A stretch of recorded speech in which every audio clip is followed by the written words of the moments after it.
how much do you think FTX set this space back? I think there's divided opinions about this. Some folks being like, oh my God, he's done irreparable damage, and others feeling like, I don't think he actually hurt us that badly because people were already cynical or whatever the case may be.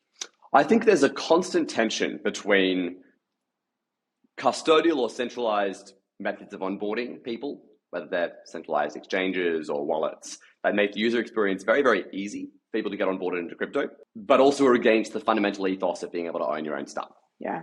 And so it's this really interesting balance where I think exchanges like Coinbase have actually ushered in a huge amount of mainstream demand and facilitated kind of top of the funnel interest in crypto. They're really onboarding into kind of heavy trading, and there are real risks associated with that, but they're not delivering on what crypto's value prop is when it comes to like actual ownership or actual decentralization, because you typically don't own your keys to your own stuff. They're typically not kind of provable on-chain collateralized funds, et cetera, et cetera. Ironically, I think we'll see a reversion back to sort of self-custodial solutions, which we have seen obviously in the data since this has happened. A lot of people withdrawing from centralized exchanges and a lot of reduced trust there. It's very important that we stay transparent with our communities, particularly when there's been so much opaqueness around sort of financial exposure or contagion to FTX Alameda.